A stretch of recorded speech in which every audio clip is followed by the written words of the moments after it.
자, 안녕하세요. 저희 민원연 포럼이라고 해서요. 저희가 사실은 이명박 박근혜 정부 들어서서는 민원연이 토론회를 많이 하지 못했습니다.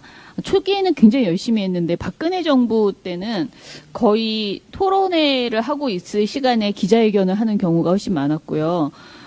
이렇게 저희가 무슨 정책이나 어떤 새로운 기획을 하기 위해서 꿈을 꾸기 위해서 토론회를 할 여유가 없었던 것 같아요. 그래서 그리고 또 돈도 없었어요. 그래서 토론회를 굉장히 못했는데 저희가 이제 작년 한 해를 보내고 나서 이제 KM 정상화도 좀 어느 정도 진행이 됐고, 그래서 이제부터는 올해에는 정말 민원연이 정책에 대한 제안, 그리고 새로운 언론이 어떻게 되어야 하는가에 대한 이야기들을 좀 많이 하고 싶다. 그리고 어떤 모범 답안을 가지고 저희가 이렇게 던지는 식으로 하는 게 아니고 시민과 함께 소통하면서 논의를 모으는 자리를 갖고 싶다라는 생각을 했습니다. 그래서 민원연 정책위원회에서 정책 포럼을, 내부 포럼을 좀 하고요. 그 정책 포럼에서 좀 논의가 필요한 내용들은 이제 논의를 해서 저희가 이렇게 진행을 하는데, 정책위원회끼리 얘기하는 게 아니고 더 큰 논의가 좀 됐으면 좋겠다라고 공개하자라는 주제는 이렇게 앞으로 민원연 포럼이라는 이름으로 저희가 시민들과 함께 이야기하고 또 이렇게 사람들이 궁금할 만한 내용들을 쉽게 설명하는 이런 자리를 가져보려고 합니다. 예, 그래서 저는 오늘 민원연 포럼 첫 번째 기자단 존재 이유는 이라는 제목의 토론회를 진행하게 된 민원연에서 사무처장을 맡고 있는 김원경입니다. 안녕하세요. 예, 원래 이 토론회의 사회자는 굉장히 어르신들이 보잖아요. 교수님들 중에서도 연배가 있는 어르신들이 보는데, 제가 이렇게 나온 것은 제가 그 비용을 아끼려고 하는 게 아니고, 잘 듣다가 여러분들이 궁금해할 만한 내용들을 제가 잘 물어보라는 그런 그 역할을 지금 부여받고 이 자리에 앉았습니다. 너무 평소에 다른 토론회 많이 다녀보셨겠지만, 좀 사실 딱딱하고, 좀 속이 시원하지 않고 듣긴 들었는데 급급하고 뭐지 이게 토론이 되는 것 같지 않고 그런 토론회 굉장히 많잖아요. 근데 그렇게 오늘은 안 할 거고요. 뭔가 그냥 속에 있는 이야기들을 시원하게 좀 나눠서 우리끼리라도 좀 뭔가 이렇게 해결이 되는 이 정도는 우리가 합의할 수 있겠구나라는 내용들을 좀 결론을 도출한 다음에 갔으면 좋겠다 싶습니다. 그런 의미로 이 자리를 제가 사회를 보게 되었고요. 저희 오늘 발제자를 구하느라고 정말 힘들었습니다. 그런데 이 어려운 일을 해내신 분이 있습니다. 이명재 자유언론 실천재단 편집기획위원님이십니다. 인사해 주세요. 예, 그리고 저희 오늘 토론자로 네 분을 모셨는데요. 먼저 지금 이번 이 토론회의 주제를 선택하게 된 가장 큰 트리거입니다. 오마이뉴스 법조팀장이신 최지용 기자님 모셨습니다. 예, 그리고 또 저희와 같이 기자단에 대해서 문제 제기를 해줄 수 있는 분이 누가 있을까 고민하다가 바로 떠오른 분이 최경영 뉴스타파 기자님이십니다. 인사해 주세요. 예, 그리고 성균관대 정수영 연구교수님 모셨습니다. 예, 그리고 이제 박영규 상지대 교수님이 오시기로 했는데요. 지금 상지대에서 올라오시고 계신 중이에요. 그래서 아마 2시 40분쯤에나 도착할 예정입니다. 제가 미리 알고 있으면서도 박영규 교수님이 꼭 오셔서 마지막 정리를 좀 해주시는 게 좋겠다 싶어서 늦더라도 오십사 하고 요청을 드렸습니다. 자, 그러면은 저희 오늘 이제 기자단 존재 이유는이라는 주제의 토론회를 시작하려고 하는데요. 먼저 제가 굳이 설명을 안 드려도 될 것 같습니다. 최근에 이 주제를 선택하게 된 가장 큰 이유는 최근에 오마이뉴스 법조팀이 이제 말도 안 되는 중징계를 받았다는 기자단으로부터 그런 소식이 있었고요. 그 이전에 사실은 여기 서원에도 있지만요. 삼쪽에 발제문 서원에도 있지만 지난해 중국 순방에서 현재 경호원들에게 이제 기자들이 폭행을 당했잖아요. 근데 그때 당시에 청와대 기자단 해체 청원이 굉장히 강하게 이렇게 청원 사이트에서 이제 올라왔습니다. 이것에 대해서 저희 민원연 내부에 저희 웹진이 있는데요. 그 웹진에 이것에 대해서 이제 그 분이 글을 써주셨는데, 이게 이제 청와대 기자단 해체는 너무 과하다, 해체 요구는 너무 과하다라는 글을 주셨어요. 그런데, 이거에 대해서 저는 시민들이 이렇게 막 청원하는 시민의 뜻이 더 중요하다라고 생각을 해서, 이렇게 쓰시는 분도 있네? 라고 조금 놀랬거든요. 놀랬다기보다는, 생각이 다르구나, 라고 생각하면서, 논의를 좀 시작해야 되는 주제다라는 그런 고민에 빠졌습니다. 그리고, 이번에 이제 오마이뉴스와 한겨레 신문의 그 일들이 벌어지면서, 논평을 쓰는 과정에서도 그냥 단순히 규탄만 하는 것이 아니고 어떻게 이것을 제도로 개선해 나가야 되는 것인지에 대해서, 그리고 이게 자세히 짚다 보면은 굉장히 상세하게 요거까지는 되는데 요건 안 되고 이런 것들이 있을 수 있을 것 같다는 생각이 들어서요. 이 부분에 대해서 우리가 좀 집중적으로 이야기를 해봤으면 좋겠습니다. 먼저 기자단 존폐 및 개혁에 대한 간략한 검토와 제언들이라는 제목의 발제를 듣겠습니다. 20분 정도 해주시면 될 것 같습니다. 예. 네. 예, 자유언론 실천재단이라고 하는 곳에서 지금 편집 기획위원을 맡고 있고요. 또 민원연의 회원이고, 정책위원이 될 예정인가요? 네. 제가? 다음 달에 되십니다. 예, 이명재입니다. 예, 지금 이제 보고 계신 이 발제문은, 이제 그동안 제가 이제 기자로서의 경험했던 거, 일선 취재 기자로서의 경험, 그리고, 지금 현지 기자들에 대해서 또 약간의 취재를 한 것, 그리고 이 기자단 문제에 대해서 과거에 각종 매체에 나왔던 글들을 종합을 해서 작성을 한 것입니다. 근데 좀 전에 이제 우리 김원기 처장님이 말씀하신 것처럼 이 발제가 매우 발제자를 구하기가 매우 어려웠다는 거, 그리고 저도 이 관련 자료를 찾기가 상당히 좀 쉽지가 않았습니다. 그만큼 이 문제에 대한 이런 여러 가지 좀 전문적인 검토가 그렇게 충분히 이루어지지 않았다는 좀 생각이 들었고요. 바라건대 오늘의 저희 거친 발제가 조금이라도 좀 계기가 돼서 앞으로 좀 더 좀 정의된 그런 좀 연구가 이루어졌으면 좋겠습니다. 저희 발제문은 크게 기자단 운영의 실태, 또 기자단에 대한 양론, 긍정론과 부정론, 그리고 개선안을 제시하는 것으로 그렇게 구성을 했습니다. 발제문을 중심으로 해서 시간이 20분이어서요. 아주 상세하게 할 수는 없을 것 같고 아주 대략 훑어보는 식으로 강조할 부분을 집중적으로 이렇게 얘기하는 식으로 하겠습니다. 지금 이 사회자분께서 말씀하신 것처럼 오늘의 토론회가 성사가 된 이 계기, 작년에 대통령 중국 순방에서 벌어졌던 일, 상당히 저한테는 충격적이었는데요. 충격적이지만 또 한편 또 이해가 좀 됐습니다. 그만큼 기자단에 대한 대중의 불신이 아주 엄청나다는 것을 보여준 것이죠. 또 지금 나와 계신 삼성 관련 보도도 마찬가지이고요. 여기에 지난해 2월에 부산 지역 한 매체 기자가 자살을 했는데, 물론 실적 압박이라고 하는 요인도 컸지만은 신생 언론의 배타적인 출입처 장벽이 또 상당한 요인으로 작용했다고 이렇게 밝혀졌고, 그래서 당시에 이 기자협회가 논평에서 이 부분에 대해서 상당히 강력하게 송토를 했었죠. 이런 몇 가지의 이런 최근의 사례들이 이 기자단에 대한 논의가 좀 사회적으로 필요한 게 아니냐. 그래서 기자들에 대한 논란을 좀 우리가 좀 본격적으로 해봐야 되겠다. 그런 생각이 좀 들고요. 일단 그렇습니다. 기자단을 둘러싼 최근에 많은 대중들의 질타는 사실 기자단에 대한 것이 일차적이지만은 그 바탕에는 이제 언론 전반에 대한 깊은 불신이 있는 것 같고요. 또 특히 최근에 이 기자단 언론에 대한 불만과 이 불신이 점점 커지고 있다는 거.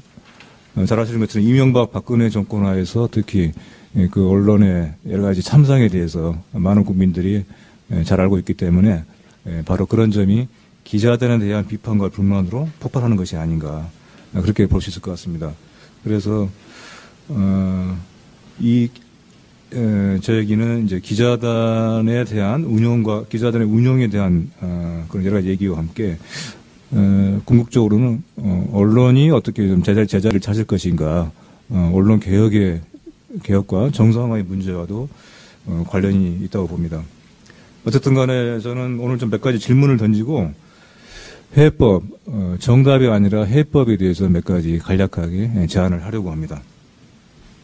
그 두 번째 이제 기자단 해양론과 필요론이라고 이제 나눠봤는데요. 여기서 기자단에 대해서 상당히 상반된 시각, 대체로 비판론은 외부에서 되게 많이 이제 가해지는 것이고요. 필요론은 기자 사회 내부에서 주로 제기가 되는 것이지만은 하지만 꼭 그렇게 내부와 외부를 떠나서 이 문제를 좀 균형 잡히게 좀 볼 필요가 있다 이런 생각에서 좀 봐주시면 좋겠습니다.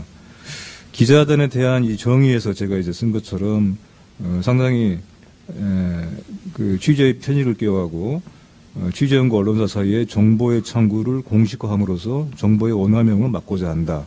또 사이비 언론의 접근을 막기 위한 방어 수단이다. 이런 설명이 대체로 이제 사전적인 정의로 나와 있죠. 긍정적인 역할들을 많이 강조하는 것이고요. 하지만 권력과 언론이 유착하는 창구이고 언론발 부패 원상이며 언론의 발전을 가로막는 존재다. 이런 악평도 또 동시에 나오고 있습니다. 먼저 한국의 기자단은 어떻게 생겨난 것인가 그 기원에 대해서 좀 살펴봤는데 아마 대체로 이 설명이 맞는 것 같긴 합니다만은 좀 아주 적확한지는 모르겠습니다. 근데 대체로 지금 흔히 하는 설명은 일본을 덥습한 것이다. 우리나라의 많은 이 사회 제도들이 또 그렇고 언론계가 특히 일본을 통해서 많은 어떤 제도와 관행들을 수입을 했죠. 당연히 이제 기자단 기자실도 일본 쪽의 그런 그 시스템을 많이 그대로 받아들인 것으로 보입니다. 받아들이기 이전에 일제시대 때 여기 나온 것처럼 일본 총독부에 의해서 또 강요된 측면이 있죠. 그래서 일제시대 때 시작이 된 그런 기자단의 전통이 지금까지 쭉 이어져 내려오고 있다. 이렇게 볼 수 있을 것 같습니다.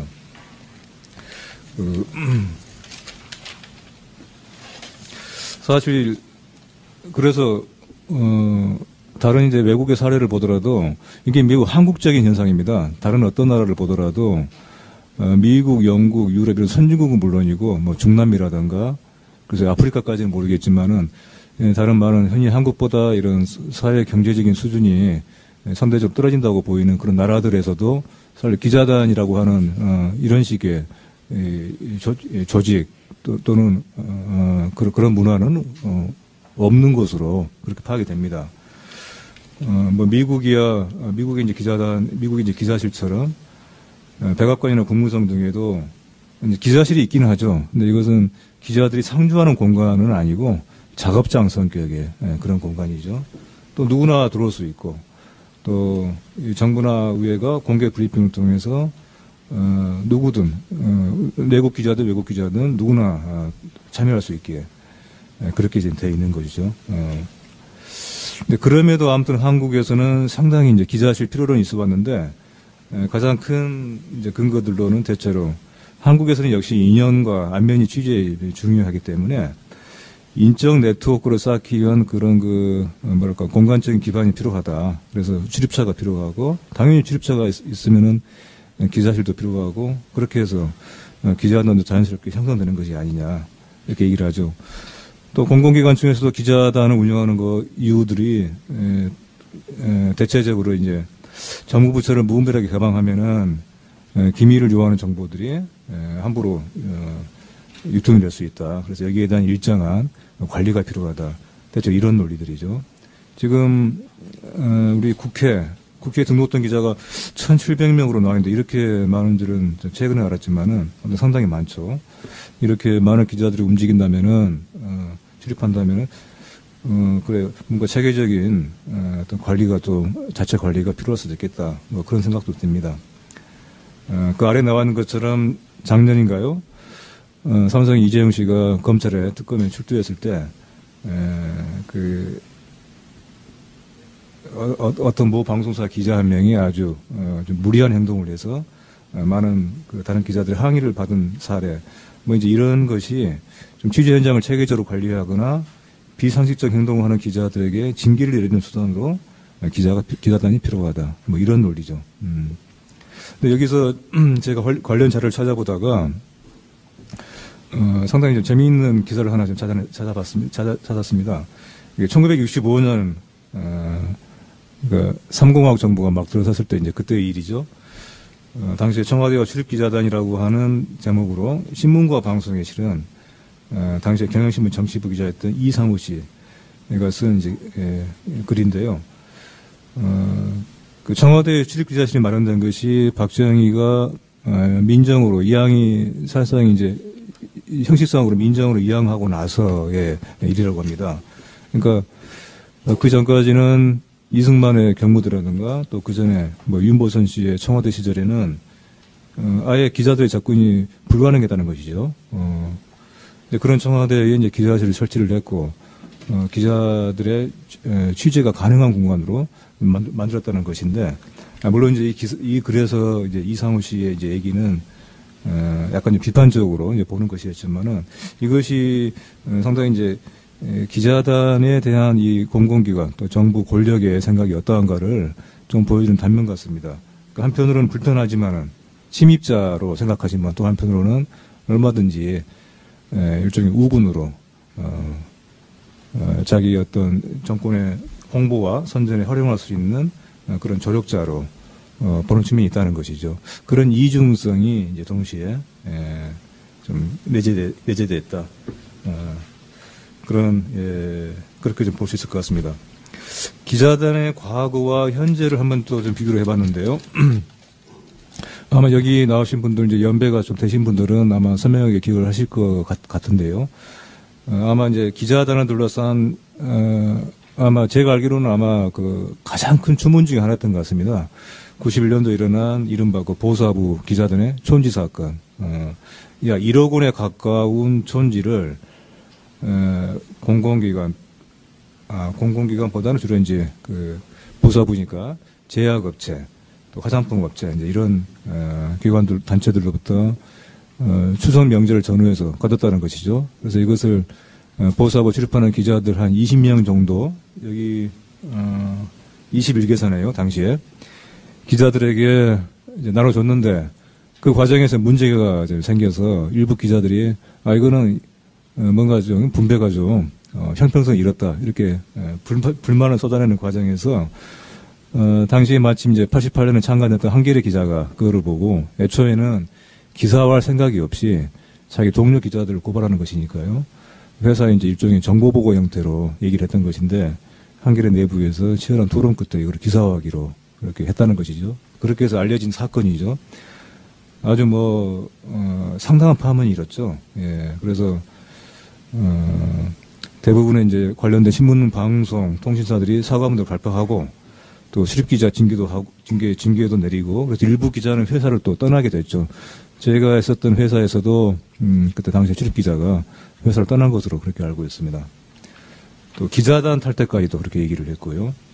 또 당연히 촌지에 받지 않기, 또 일체의 향은 받지 않겠다, 이런 결의까지도 했고, 아무튼 이게 상당히 당시에 만연했던 촌지 관행을 사라지게 하는데 큰 계기가 된 건 분명합니다. 이제 이것이 아마 당시에 아주 기자단의 폐해가 극단적이었을 때 보여준 하나의 사례였던 것 같고요. 25년이 지난 현재 기자단의 현실을 한번 서울시 출입기자실의 운영 규정을 통해서 한번 좀 살펴볼 필요가 있을 것 같습니다. 이게 하나의 단면 같은데요. 서울시가 특히 어떤 정부 부처에 못지않게 출입기자가 아주 많습니다. 현재 150명이라고 하는데요. 현재 여기 출입하고 있는 제 후배에게 상세하게 좀 물어봤습니다. 그래서 관련 규정을 제정을 했고 여기가 여러 가지 아주 명시화된 그런 많은 내용들이 있습니다. 그래서 보시면은 출입의 조건, 또 기자단 가입의 어떤 요건, 또 각종 절차들, 또 출입기자의 품위를 손상하는 행위를 한 경우에 등록을 취소한다, 이런 징계까지 두고 있습니다. 이게 이제 2004년에 제정이 됐는데 그동안 12년 최종 개정안이 4차 개정안인데요. 4차례 개정이 되면서 계속 보완되어 왔습니다. 그만큼 대체로 출입의 문호를 넓히고 운영의 투명성을 높이는 내용으로 개정돼 왔는데 그만큼 이제 그 기자단의 운영을 스스로 꾸준하게 개선해 왔다, 이거 보여주는 것이죠. 이제 그만큼 많이 좀 좋아졌다, 한편으로는 이렇게 볼 수 있겠습니다.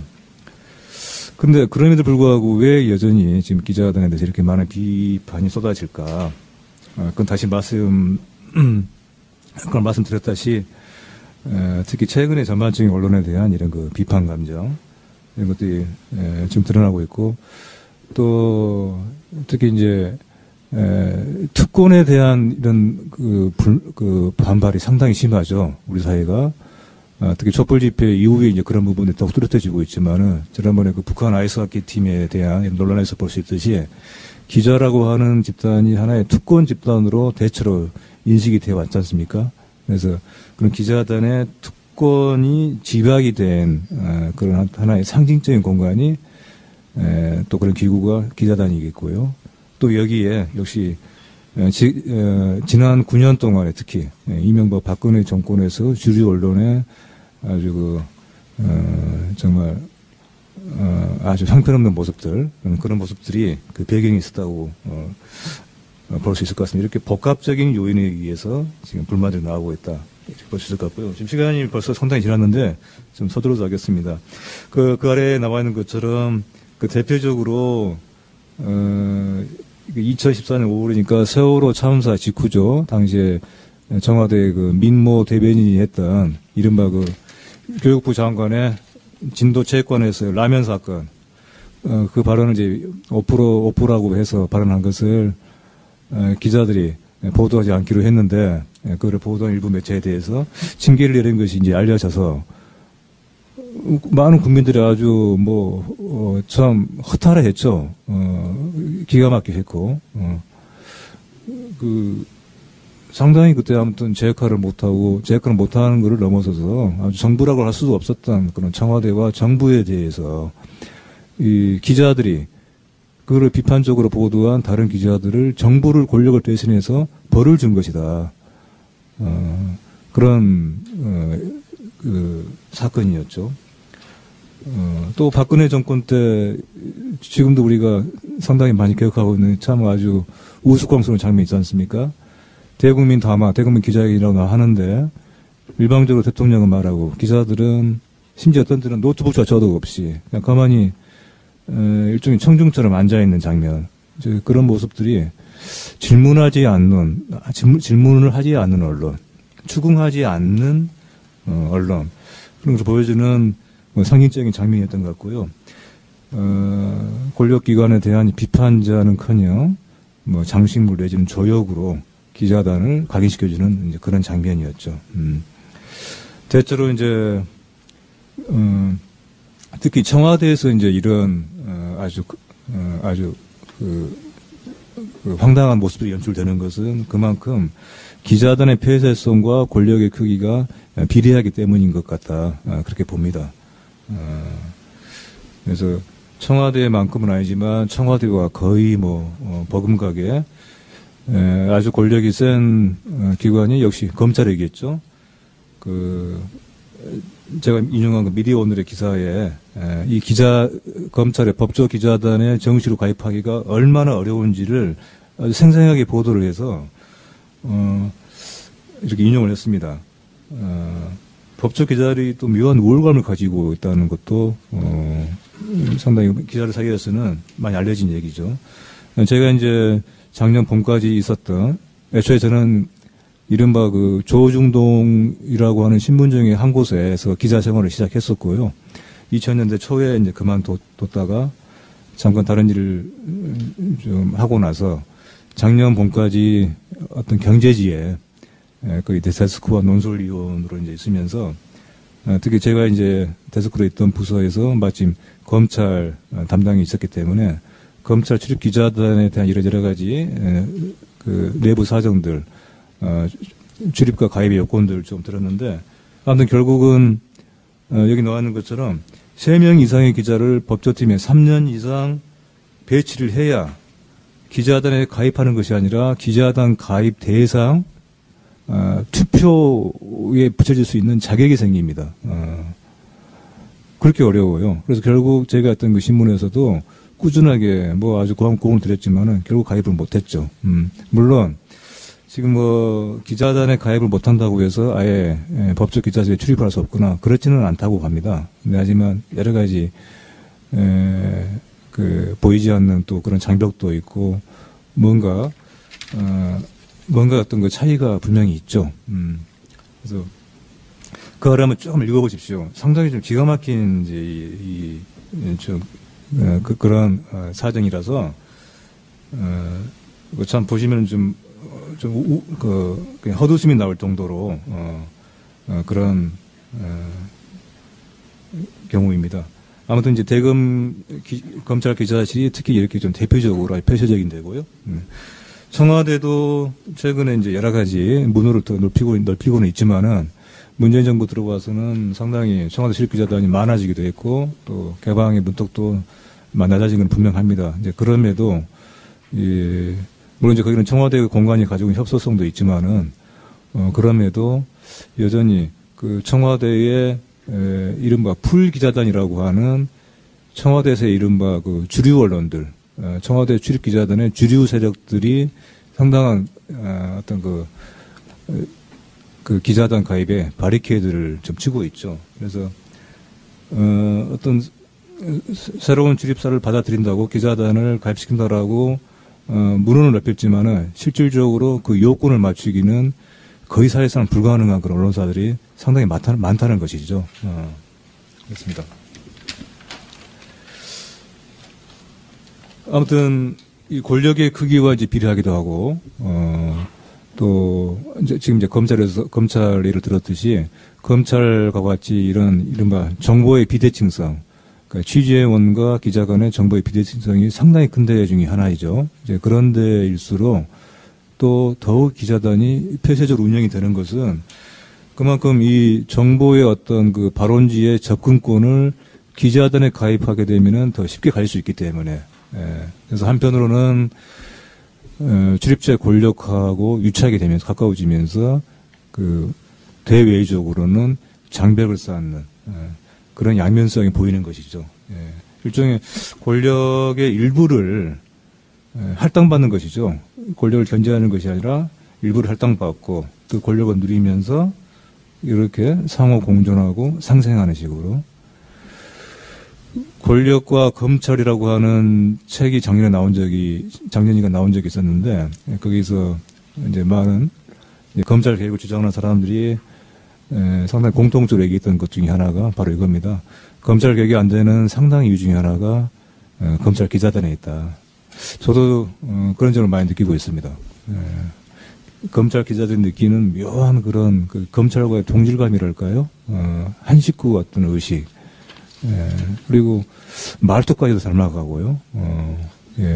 그런 점들이 검찰 개혁에 대해서 상당히 냉소적으로 이렇게 많이 얘기들을 하는 것을 제가 또 들으면서 또 검찰 기자라고 하는 것이 어떤 문화인지 그것도 좀 짐작이 가더라고요. 근데 사실 근데 이렇게 기자들이 출입자 유착이 돼서 아주 가까워지는 것은 기자들이 한편 편할지는 모르겠지만은 그래서 뭐 밥도 많이 이제 지금은 좀 달라졌겠지만은 밥도 이제 거기서 그냥 뭐 의뢰 얻어먹는 걸 당연시 여기고요. 저도 뭐 그때 대체로 그런 편이었습니다만은 제가 그러니까 작년까지 있던 그 회사에서 이제 아침마다 편집 회의를 합니다. 그러면은 각 부의 기자들이 이른바 이제 그 정보 보고라고 해가지고 뭐 여러 가지 얘기를 올리는데 제가 그 정보 보고에서 특히 눈에 거슬리는 표현이 좀 있었어요. 몇 가지가 있지만 그 중에 하나가 가령 이제 어떠한 출입처에서 그 기관장이 외국 출장을 나가면은 그렇게 얘기를 해요. 기자 몇 명을 데리고 나간다. 이 표현을 이렇게 아주 일상적으로 쓰는데 저는 사실 굉장히 그 표현이 좀 모욕적인 표현이거든요. 그러지 않습니까? 동행이라고 한다든가 수행도 아니죠. 동행이죠. 동반이라도 한다든가 이게 그러니까 평상시 어떤 그 자기 어떤 그런 그 생각과 인식이 이런 말에 드러나는 것이죠.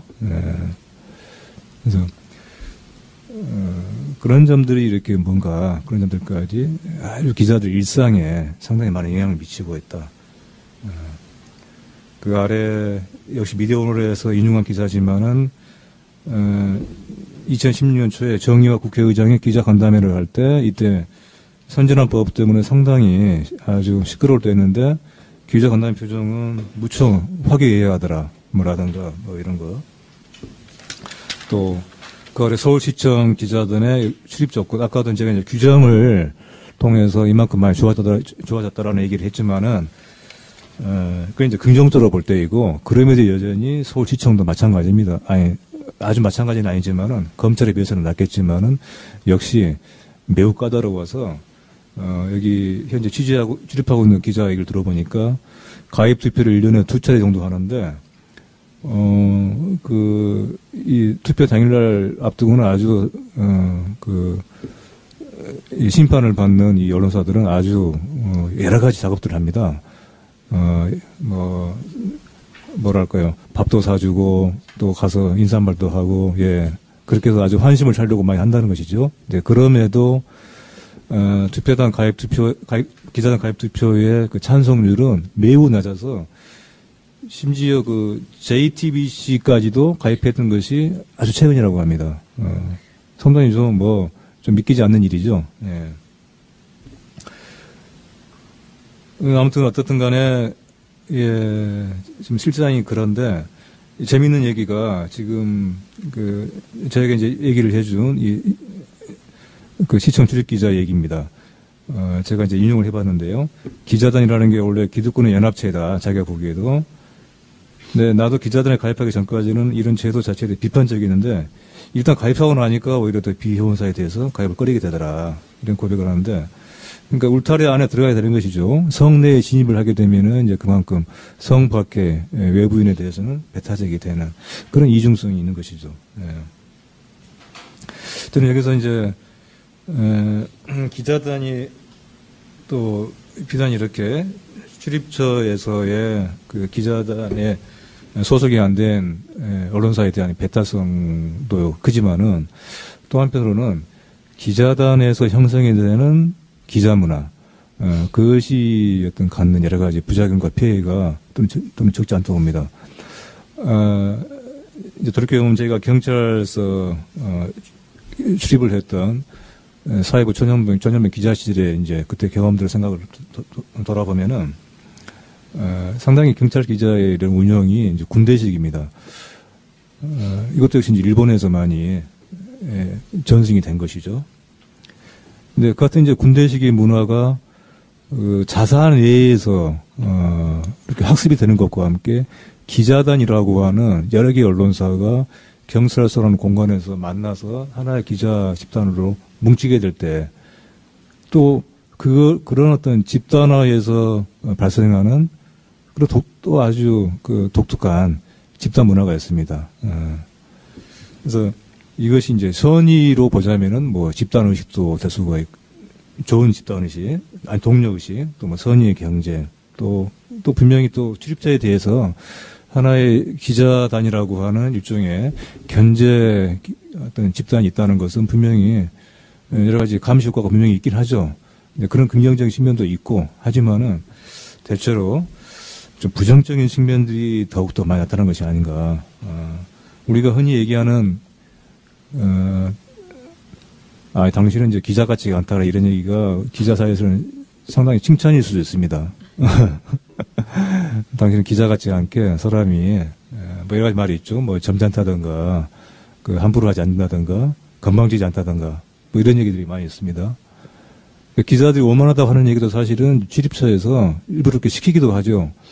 공권력과 맞서기 위해서는 일부러 경찰서장 앞에 가서 발을 어디 책상에 올리고 그렇게 있어봐라 라는 얘기도 하는데, 근데 그것이 이제 그런 힘이 있는 기관에 대해서만이 아니라 어느새 자기도 모르게 자기를 스스로 특권화하고 그런 어떤 뭔가 좀 선민의식을 내재하는 측면이 분명히 있죠.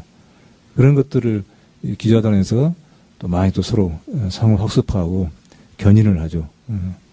저는 그런 점이 지금 우리의 기자단 문화, 언론인으로서의 출발을 매우 좀 건전하지 않은 방식으로 이렇게 형성시켜준다. 그런 점에 기자단의 피해가 또 좀 큰 피해가 있다. 그렇게 봅니다.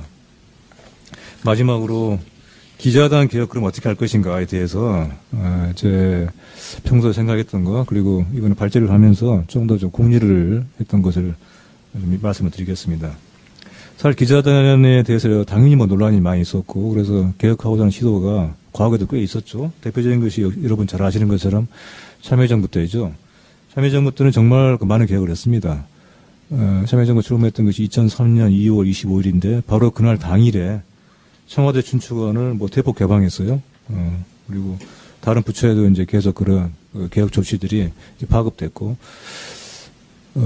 결국 2007년 마지막 해, 사실상 마지막 해 2007년 10월에 기자실을 강제 폐쇄했죠. 그리고 DJ 정부 때도 이제 언론 개혁을 이때는 상당히 논의는 했지만은 결국 실행을 좀 제대로 못했고요. 특히 이제 기자단에 대해서는 그렇습니다.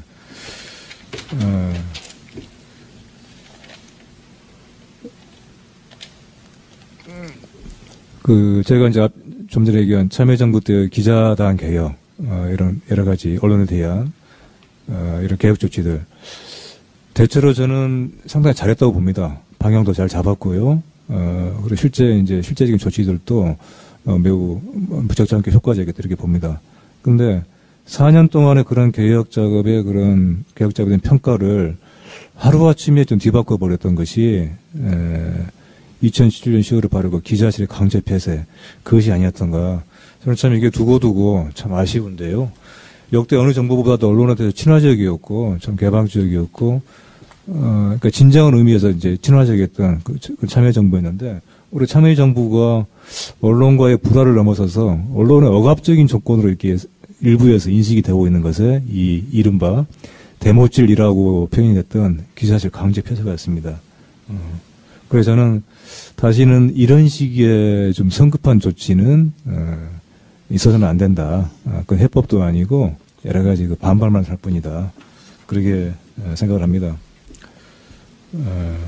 그래서 이것을 일종의 반면 교사로 좀 삼을 필요가 있다고 생각하고요. 무엇보다도 그것이 옳든 그러든 간에 현장에서의 여론, 또 언론 기자단의 현실, 그리고 오랫동안 어쨌든 간에 지금 100년 가깝게 쭉 이어져 왔던 하나의 이것도 전통이기 때문에, 그 전통이 이어져 오는 동안 또 거기서 형성이 된 뭔가 어떤 구조와, 또 뭔가 쉽게 이렇게 바꿀 수 없는, 그런 구조가 된 그런 점들이 많이, 있겠죠. 그래서 성급하게 단칼에 계획하려고 하는 거, 그것은, 더 큰 부작용을 낳는다. 그렇게 좀 접근할 필요가 있을 것 같습니다. 아무튼 당시에 이제 일부 보수 언론들에 대해서, 이른바 보수 언론들에 대해서 과장되긴 했지만은, 사실 당시 이제 기자실 강제 폐쇄에 대해서는 진보와 보수의 구분이 없었습니다. 당장의 언론 노조부터가 비판声明을 냈었죠. 그래서 일방적인 브리핑룸 통폐합 조치는 명백히 잘못되었다. 언론자의 위축과 취재 접근권 위축을 방지하기 위한 최소한의 전제 조건마저 충족시키지 못하고 있다. 이렇게 비판을 했습니다. 매우 강력한 비판이었고요. 기자실 폐쇄가 급한 것이 아니라 정보 독점을 합리적으로 일단 풀어서 언론자를 신장할 수 있는 제도 개선이 급선무다. 이렇게 이제 얘기를 했죠. 당시 이제 얘기를 들어보면 사실 이 기자실 강제 폐쇄를 주도했던 것은 국정홍보처였습니다. 지금은 없어진 기관이지만 당시에 홍보처 책임자가 총대를 맸죠. 근데 뒷얘기를 들어보면 사실 그때 그는 국정홍보처가 그렇게 하고 싶어 했던 것이 아니라 청와대에서 그거를 좀 밀어붙였다고 하더라고요. 그러니까 이제 현장의 정확한 실상에 대해서 면밀하게 좀 보지 못했던 것이죠. 예.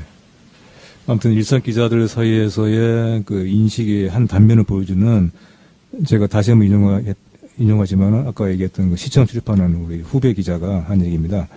기자단이라는 제도 자체는 폐쇄성이라는 틀만 제거된다면 운영하는 게 바람직하다고 본다. 기관 대중 사이에서 매체가 제대로 역할을 하려면 기자단을 통한 중개가 필요하다. 또 우리나라처럼 사이비 언론이 많은 상태에서 일정한 자격 검증도 필요하다. 물론 이 기자단을 통한 중개가 과연 무엇인지, 그리고 과연 사이비 언론이라고 하는 것은 어떤 언론이라고 해야 되는 것인지, 예컨대 아주 이름 없는 모모 신문들 지방에, 특히 흔히 얘기되는 지방의 모모 신문들도 흔히 사이비 언론에 분류가 되지만은, 여러분도 뭐, 여기, 바로 여기서 가까운 데 있는 몇 개의 신문들이 있죠. 과연 그런 신문으로 그러면은 그 사이비 언론이라고 하는 그런 비판에서 자유로운가. 뭐 그런 얘기를 할 수 있겠죠. 근데 어떻든 간에 이걸 이제 긍정적으로 해석하자면은, 이 같은 인식이 분명히, 지금 폭넓게, 지금 존재하고 있다. 이런 사정에 대한 고려가 좀 필요하죠. 뭐, 언론 사실은 혁신 노력, 사실 출입처 중심의 취재 시스템을 바꾸려고 하는 이런 작업들은 아주 오래 전부터 있어 왔습니다. 근데 지금도 그것이 아주 획기적으로 고쳐지지 않는 이유, 그것은 다른 많은 사정이 있겠지만은 워낙 출입처, 기자단 시스템에 익숙해 왔고 또 각 공공기관, 지금 이제 민간 영역의 뭐 기업들도 마찬가지입니다만은 또 오랫동안 거기 익숙해져 왔기 때문에 그것을 아주 크게 바꾸기는 쉽지가 않았습니다. 그래서 대체로 지금 바꾸려고는 하지만은 그 변화의 어떤 속도나 폭은 이제 크지 않은 가운데 좀 더 적극적으로 이 출입처 중심의 취재팀을 개선하는 것이 역시 여전히 좀 중요하다 이렇게 생각하고, 또 이것은 기자단의 폐해를 넘어서서 그 아래 인용한 것처럼 지금의 우리 사회 언론 환경이라든가 또 뭐 이른바 발표 저널리즘, 떼거리 저널리즘 이런 비난을 특히 많이 받고 있는 한국의 언론의 이런 실상, 또 기자들의 자기 개발 나왔지만은 장호순 교수가 이제 썼던 글을 제가 인용을 한 건데요. 출입처 관행에 익숙한 기자들이 스스로 자기 개발을 소홀히 할 수밖에 없게 되는 이제 그런 사정을 쭉 써놨습니다. 근데 이제 장 교수가 이제 예를 든 것 중에 하나가 외국의 기자들은 기자를 그만두고서 베스트셀러 작가로 이렇게 변신하는 경우가 상당히 많은데 한국은 그런 경우가 이렇게 많지는 않다는 것이죠. 이제 그런 점에서도 한국 언론인의 이런 자기 개발을 많이 막고 있는 것 중 이유 중에 하나가 기자단이 아니겠느냐 이렇게 진단을 하고 있더라고요. 저는 상당 부분 이제 동의를 하고요. 그런데 그럼에도 이제 언론과 출입처 기관 자율에만 맡겨둘 수는 없는 것이고요. 같이 가야겠죠. 기자단 내부의 자율적인 규율도 필요하고 동시에 어떤 사회적인 또 간섭과 민주적인 통제도 분명히 저는 필요하다고 봅니다. 언론이 분명히 이제 그 소유가 공영이든 사양이든 민영이든 간에 언론 자체가 가지고 있는 근본적인 공적 기능, 그리고 기자실이라고 하는 그런 공적 공간이죠, 분명히. 여기에 대해서 사회적 개입과 통제는 당연히 저는 필요하다고 보고요. 그래서 예컨대 공공공간 운영 가이드라인, 기자실에 관한 기자실에 관한 이 공공공간을 어떻게 운영할 것인가에 대한 가이드라인, 이런 것을 한번 공동으로 만들어 본다든가. 제가 알기로는 지금 없죠. 기자단 내부에서 하거나 또 기자단과 그 출입처가 공동으로 만든다거나 대체로 거기에 머물러 있죠. 이걸 좀 넓혀가지고 시민사회의 어떤 많은 전문가들과 또 학자들 또 시민사회 이런 그런 바람도 많이 이제 반영을 해서 만들어낸다면은 하나의 뭐 구속력은 없겠지만은 좋은 지침이 되지 않을까 그렇게 생각합니다. 이번에 청와대에서 그 출입기자 문호 개방을 할 때 그 포털과의 제휴 여부를 내세웠다가 상당히 이제 비판을 샀던 것도 그런 기준이 지금 마땅치가 않기 때문에 청와대로서는 이 정도면 합리적이지 않느냐 이렇게 얘기를 했던 것인데 상당히 비판을 샀었죠. 그렇게 이제 그런 고민을 덜어줄 수 있는 하나의 준칙이 좀 필요할 수 있겠다. 민주적인 합리적인 논의에 의해서 마련된 준칙이 필요할 수 있겠다. 그렇게 생각합니다. 그래서 사회 전체적으로 투명성을 전반적으로 높이는 노력, 이제 그런 작업도 이 기자단이 필요 없게 만드는, 또 기자단이 좀 더 합리적으로 운영되게 만드는 풍토가 되겠죠. 김영란법 이후에 상당히 많이 바뀌었더라고요. 아래 여기 나와 있는 여기 인천시청 기자실의 해프닝인데 이거를 지금 제가 가져온 것도 이게 한편으로는 상당히 좀 뭐 우스꽝스러운 일이긴 하지만은 역설적으로 보자면은 그만큼 김영란법이 미치는 이 기자단 개혁 효과가 상당히 크다. 그거를 알 수 있을 것 같습니다. 자, 그리고 또 매우 중요한 것이 이 공공기관의 정보 공개를 매우 강화하고 실제로 하는 것입니다. 우리나라의 정보 공개는 지금 수치상으로는 상당히 높습니다. 매년 행안부가 집계하는데 공공기관의 주로 이제 정부를 비롯한 공공기관의 정보 공개율은 95% 이상이니까 매우 높다고 볼 수 있죠. 근데 이 95%라는 숫자가 사실은 상당한 호수입니다. 98년 정보공개법 시행 이후에 형식적인 요건, 형식적인 절차는 많이 좀 도입이 됐지만은 매우 지금도 인색하고요. 저는 이제 과거에 또 국가기관에도 국가인권기구에 좀 있어 봤는데요. 그때도 이 정보 공개에 대해서 이 공무원 출신들이 이 매기는 정보 공개와 비공개의 이런 그 판단 기준이 매우 보수적입니다. 가급적이면 공개하지 않는 것을 원칙으로 하고 공개를 외의적으로 대체로 이렇게 많이 접근하던데 거꾸로 돼야죠. 가급적이면 공개를 하고 외의적으로 비공개한다. 이게 돼야 될 것입니다. 여기 지금 세계일보 기사와 아시아경제에서 이제 여기에 대해서 상당히 상세하게 지금 지적을 하고 있듯이, 정보 공개율이 뭐 95%는 된다는 게 이게 참 말이 되느냐라고 하는 시민단체 관계자의 뭐 항변이라든가 또 100가지 정보 공개 요청을 하면은 그 중에 한 가지를 공개하고서 이것을 공개한 것으로 이렇게 분류하는 그런 통계 이런 뭐랄까 뭐 조작까지는 아니더라도 통계에 숨어있는 비밀 이런 것도 살펴보면은 매우 지금 미미합니다. 그래서 이거 같은 정보 공개가 아주 활발하게 될 때, 그럴 때는 굳이 기자단은 필요가 없겠죠. 많은 외국의 탐사 전문 기자들, 또 한국에서 이제 서서히 나타나고 있는 이런 탐사 보도 기자들이 많이 지금 우전하고 있는 이런 수단이 바로 이 공공기관의 정보 공개인데, 그런 점에서 본다면은 한국의 공공기관 정보 공개가 대폭 아주 강화돼야 된다. 그것이 이 언론의 폐쇄성을 개선하는 데에도 매우 중요한 전제 조건이다. 아까 참여정부 기자실 폐쇄할 때 나왔던 언론 노조의 비판 성명에서 지적하고 있는 것도 바로 이제 그 점이었죠. 예.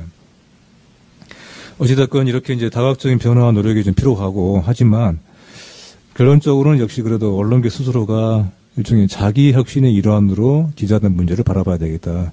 그러게 좀 정리를 하고 싶습니다. 지금 모든 직업이, 많은 직업이 그렇지만 언론사도 상당한 위기입니다. 이중의 위기라고 볼 수 있는데요. 각 언론사에 소속이 된 기자들의 그 회사의 어떤 수익성의 위기, 회사의 존속의 위기, 이게 상당히 크죠. 그리고 저널리즘이라는 기자직이라는 직종 자체의 위기가 또 동시에 지금 닥치고 있습니다. 지금 로퍼 저널리즘이라고 해서 매우 단순한 이런 내용의 기사들은 로봇이 자동으로 기사를 완성하는 그런 시스템을 이미 한두 군데의 방송과 또 한두 군데의 매체들은 부분적으로 도입을 하고 있거나 도입을 검토하고 있는 것을 알고 있고요. 그리고 앞으로 이제 이와 같은 추세는 더 뚜렷해질 것입니다. 그러니까 기자의 일의 상당 부분을 로봇이 이제 대체를 한다는 것이죠.